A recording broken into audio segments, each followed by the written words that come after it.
There are a lot of soil properties we're finding out that can be linked to this, and we can go into to detail on that. But I just want you to take a moment and look at this skull. So here's the normal side, classic 8-pointer in the South. This buck, according to tooth wear and replacement, was 6.5 years old. I harvested this buck with my bow. He was definitely messed up then. Something was wrong. Something was going on. Sleeping. It's one of those ones that was acting a little weird. Yeah. All right, guys. That's enough. I finally get a buck with my bow. I'm going to take some credit for it. Okay. But I don't know if we can see this. Notice how even the asymmetry, that is a normal pedicle. Look at the morphology of that is completely different. So more than likely what happened is at least, because we had photos of this buck for 2 years before I was lucky enough to harvest it. And he had these same characteristics. So when he was 2 years old, 3 years old, something, probably in a fight, collision with another buck. And there was, you probably can't see this, but we see some erosion taking place there in the cranium.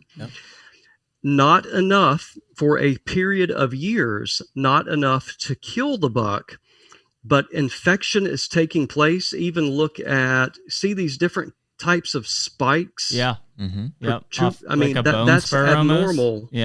Below the skin to have all these protuberances like that. And that basically, so you have a living infection and bacteria that is affecting the pedicle.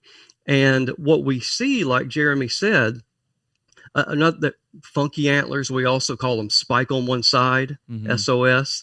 And this buck, as long as he lives, he's doomed. He's never going to grow out of this. And probably what is going to happen is another year or two, if he lived long, this infection that's taking place in the cranium here is probably going to get into his brain and kill him. So I guess, and I don't know why, but like, obviously I think Kansas, I think Iowa, I think Illinois, like there are older age class bucks in these places. It just doesn't seem like they're having this issue. Right. So is it just an observation standpoint? Is it a deer density standpoint? In your opinion? I think, and may be wrong, I think you're going to have clean, straight brain abscesses from a collision is going to be uniformly low throughout the range of whitetail deer. Okay. It might be that 10% or less. What's going on here, this was what I pointed here, what's going on here, that is a bacteria. And there is a great story here. Beautiful study conducted by the University of Georgia. And they examined this and were able to, we're going to get back to restocking here in Wisconsin. They were able to isolate the bacteria. So I can't remember the sample size, 100, 200, whatever bucks. And they all possessed this form of bacteria in this infected area that was novel or not readily found in the Southeast. Okay. And then able to go back and look at these different hot spots of where this occurs. And more often than not, those were places where northern deer, and I'm remembering Wisconsin, were that places where they were restocked from that source, and were able to go back and identify that particular bacteria found in the soil in Wisconsin is also found in these particular soils where the restocking took place. That's so, like, literally that could be a lingering effect from restocking. A legacy effect. So we don't have any evidence for the genetics, the deer living, but the bacteria that they carried did. That's crazy. Pretty cool.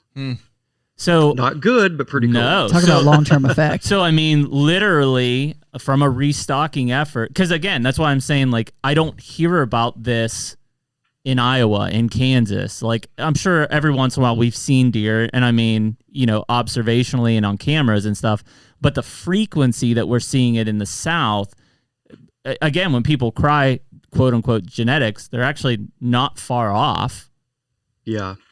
Because it's more of a source of restocking from deer that were not native to the area. Yeah. So, and it's kind of like genetics, that isn't a genetic outcome, Correct. but also with the futility of trying to manage for genetics, you can't manage for that. Right. And I see a lot of people devastated when we talk about that in our workshops, and they bring examples and photos, and like, I'm so sorry, but there's just nothing you can do about that.